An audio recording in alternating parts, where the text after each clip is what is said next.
Fisioterapeuta, você sabe se o seu negócio está em risco? Então vem aprender comigo 5 hábitos negativos que podem prejudicar o seu negócio e um pouquinho sobre gestão de risco.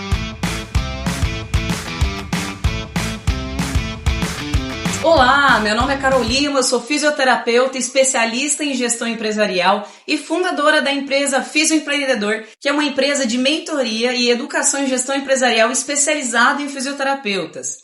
E hoje é o primeiro vídeo do ano. Feliz 2024! Eu espero que seja um ano sensacional para vocês e é claro que para ser um ano maravilhoso depende muito da gente também. Então, bora arregaçar a manga e fazer esse ano extraordinário. Se você é fisioterapeuta e gosta desse tipo de conteúdo, de gestão empresarial ou gestão específica para a fisioterapia, então toda quinta-feira às 19 horas no YouTube e Spotify eu falo sobre esses assuntos de gestão especializada em fisioterapia e também sobre a profissão. E no meu site eu escrevo artigos mais aprofundados desses temas que eu abordo toda quinta-feira. No podcast Fisioempreendedor. A gente vai falar de um assunto que acontece muito, que é muito corriqueiro e que é a única certeza que toda empresa é ameaçada. E é o quê?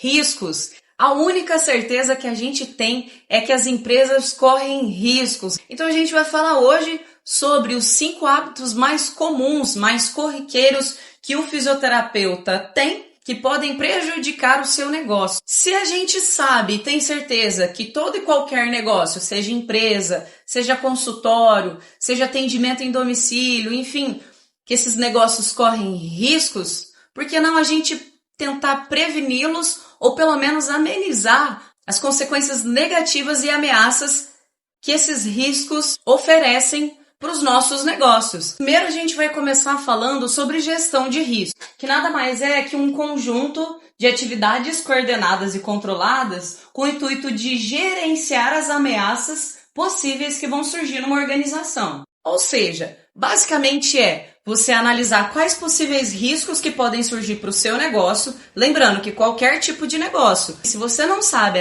a diferença desses 3 modelos de negócio, eu já falei aqui no podcast, então eu vou deixar o link aqui para você acessar caso você queira se aprofundar um pouco mais.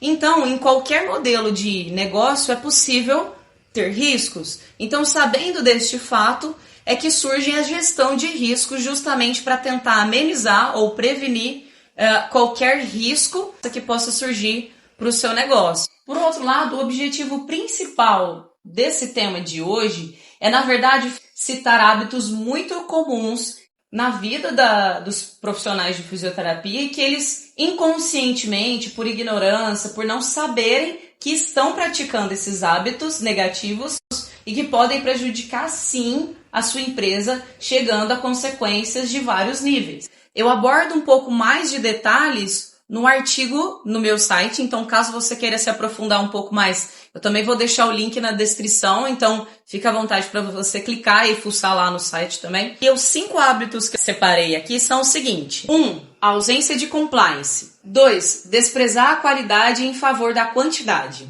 3. Negligenciar as finanças. 4. Ausência de contrato de prestação de serviço. E 5. Falta de liderança no gerenciamento da equipe. Então, primeiro, a gente vai falar de compliance, que é um assunto muito comum, mas que poucos sabem e quando se deparam com esse termo, praticamente ninguém sabe o que significa. Quando a gente fala de compliance, a gente fala do cumprimento de normas, diretrizes, código de ética, enfim, todas essas normas e leis que regem a sua profissão, o seu tipo de negócio. Então, não é só atrelado à profissão fisioterapia, mas também é atrelado ao seu modelo de negócio. Alguns exemplos que eu posso dar é a questão de sigilo profissional, ou seja, respeitar e manter a confidencialidade do caso de cada paciente, proteção de dados, ou, por exemplo, os registros dos pacientes, né? Então, ficha de avaliação, ficha de evolução, que devem estar em conformidade com o regulamento. E para quem não sabe, aplicar técnicas e realizar tratamentos baseados em evidência, ou seja, nas bases científicas de comprovação, também faz parte do compliance. Então, se você aplica métodos e terapias que não são comprovados cientificamente, você corre riscos. O segundo hábito nocivo é desprezar a qualidade em favor da quantidade. Exemplos disso são casos em que os fisioterapeutas acabam atendendo vinculados a operadoras de saúde que pagam vergonhosamente mal e bem abaixo da tabela orientada de valores. E para quem não sabe, existe de fato uma tabela de honorários, vamos dizer assim, que o próprio Confito distribui. Eu já falei sobre isso, em como você pode precificar o seu atendimento dentro das normas e de uma forma em que não desvalorize a sua profissão e nem menospreze o seu trabalho. Eu vou deixar o link aqui também para você dar uma olhadinha nesse vídeo, caso você queira se aprofundar. Um desses casos é, de fato, então, um vínculo com as operadoras de saúde, que infelizmente pagam, de fato, muito mal. E para compensar e tentar suprir essas baixas remunerações, os fisioterapeutas colocam uma quantidade muito grande e insatisfatória nos termos de qualidade de pacientes por consulta e por profissional responsável. Então é onde você encontra salas lotadas com 5, 6 pacientes, às vezes até mais, que são orientados e atendidos por apenas um profissional da fisioterapia. Muitos até chegam lá e já sabem até o que fazer. Isso é um absurdo, principalmente porque a fisioterapia ela não foi criada para isso. Isso não é fisioterapia. E muitos acabam até procurando um tipo específico de técnica, que é o famoso e popularmente chamado de choquinho. Eu entendo que atender para essas operadoras você acaba recebendo um valor muito baixo. Por outro lado, será que compensa mesmo você insistir nesse modelo? Na verdade, é um tema que eu gostaria de abordar. Compensa ou não você trabalhar para as operadoras de saúde, ou seja, para convênios? Se você acha que deve, se você acha que seria um assunto interessante, caso vocês queiram, eu vou fazer um vídeo exclusivamente sobre isso e provavelmente eu posso até lançar como um episódio de opinião em que vai sair na quarta-feira, somente na plataforma do Spotify.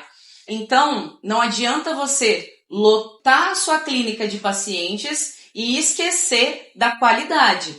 Na verdade, o intuito é, quanto mais rápido você apresentar resultado para esses clientes, mais pessoas vão ficar sabendo do seu serviço através da satisfação desse cliente, da satisfação do serviço que você ofereceu para eles.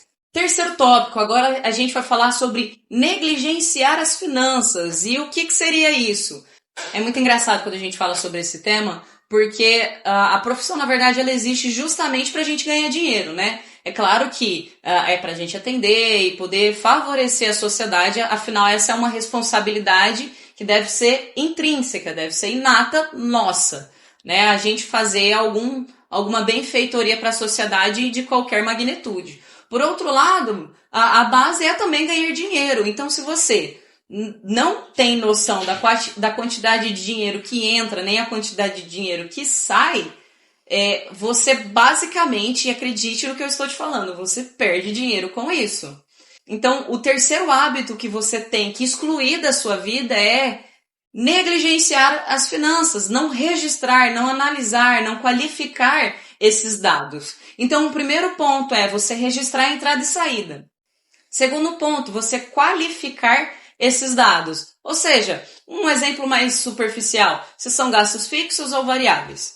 Porque você sabendo se são gastos fixos ou variáveis, você sabe aonde você pode mexer, quais gastos que você pode cortar ou reduzir para conseguir ter um resultado um pouco maior. Uma das estratégias, inclusive, de aumento de resultados no final do mês é justamente você reduzir os seus custos. E num segundo momento, após você registrar e qualificar esses dados, você vai analisá-los.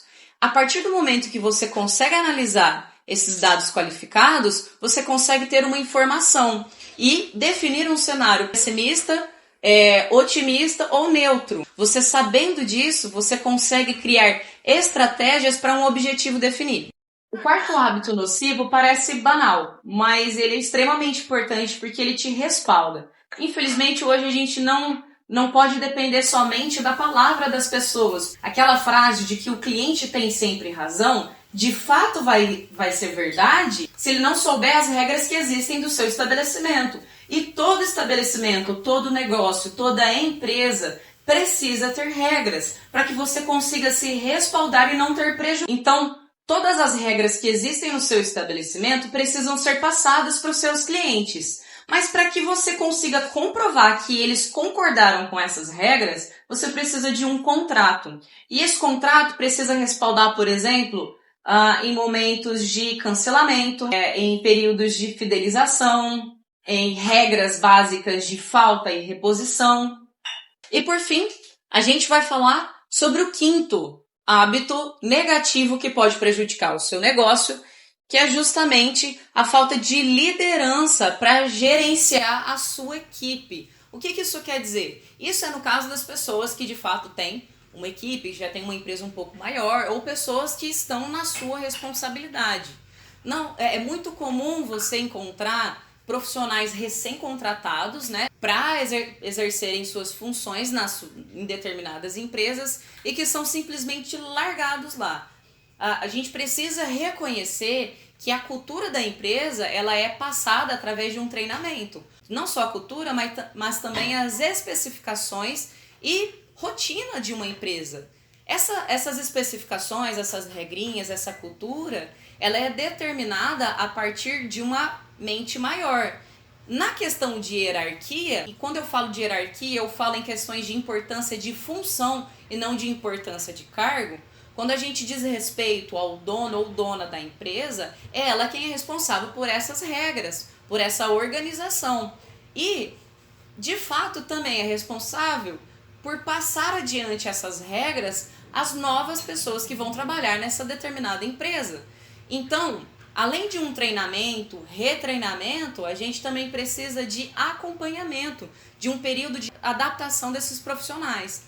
Até porque é muito comum isso acontecer e, por consequência, os riscos são a redução do número de clientes, porque as pessoas não souberam se adaptar a esse novo profissional que não sabia das regras locais. Bom, gente, é isso. Eu espero que vocês tenham gostado. Eu vou pedir aqui para vocês, então, curtir esse vídeo, compartilhar e também se inscrever nesse canal. Vejo vocês na semana que vem, quinta-feira às 19 horas. E lembrando que na quarta-feira, somente no Spotify, às 19 horas também, eu vou apresentar um novo episódio, mas um episódio mais polêmico de opinião pessoal sobre diversos assuntos que são menos técnicos.